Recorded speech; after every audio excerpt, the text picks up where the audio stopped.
Good evening. Tonight we're going to be making a pork chop with apples and vegetables, and we're going to start it on the stove and then roast the rest of it in the oven.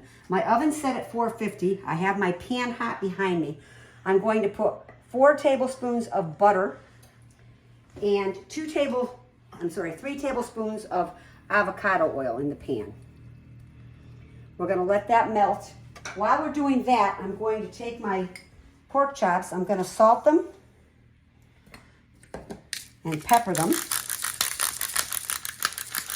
on both sides. Now I just did the wrong thing. I should have just flipped them with my tongs. Let me just wash my hands off.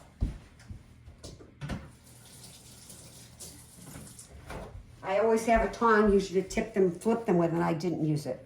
So then salt and pepper on the other side. And then as soon as that butter's melted, we're going to put the chops in to start, we're going to put the pork, the garlic, and the fresh rosemary. I have 2 cloves of garlic chopped here, and I've got some fresh rosemary from my plant downstairs. I just cut it, Okay, this is starting to melt.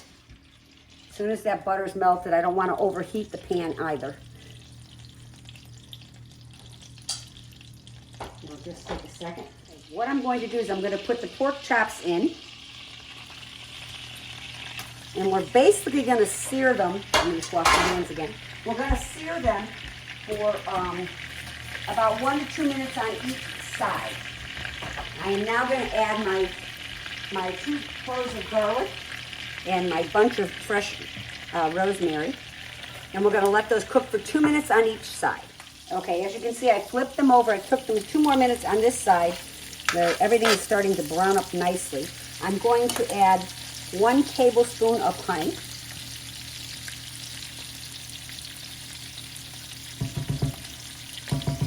And then we're going to add a 1/2 cup of apple cider vinegar. This is apple cider vinegar that I reduced down, which I'm going to use. So because I didn't have any apple cider in the house, so this is like this apple cider reduced down. Yeah, so you're going to let this cook for like 1 to 2 minutes until you get all the nice brown crispy things off the bottom. Okay, I'm taking back something I said. It's not apple cider vinegar, it's apple cider reduced down. Or you can just use regular apple cider, not reduced, but you need a 1/2 cup. So I'm going to take my pork chops and I'm going to put them into my pan over here. It says a roasting pan. I'm going to use, this is what I use for a roaster. And then you're going to put the pork chops in. Then you're going to pour this lusciousness over it. Okay. And then you're going to add, I have delicata squash. I have a couple of carrots. I have a couple of shallots. And I have 2 apples sliced. We're going to put that all in there. And we're going to mix that around just to get the juices in with all the stuff that's there. You can also use beets if you want. You can use potatoes if you want. I just chose not to. I like a delicata squash, so I chose that over the beets. And I like a shallot more than I do a red onion, so I use shallots. These are what shallots look like. And these are from my garden, so they're even better. Okay, I'm gonna put a little bit of salt and pepper on here.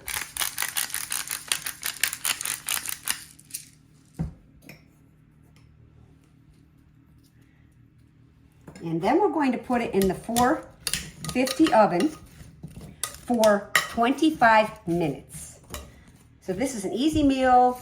Get everything ready, roast it up, put it in the oven, and it should smell wonderful. I'm going to put this in the oven at 450 for 25 minutes. See you back in 25. Okay, it's been 25 minutes. As you can see, all the veggies are cooked through. Oh my God, it smells delicious. It smells like something you should eat on a nice cold night like it's going to be tonight. So I'm just going to dish it up for you so you can see what it looks like. There's the pork chop. I'm going to get some of the veggies on there and just put them around there. It looks good. And we've got some nice, now all the juices on the bottom are great. You know, but like I said, use the vegetables you like. You can use any kind of winter vegetables you like. I just happen to like this combination. But here's the dish. Let me just wipe that off. Here's the dish, and it'll be up soon online. Enjoy. Have a great week.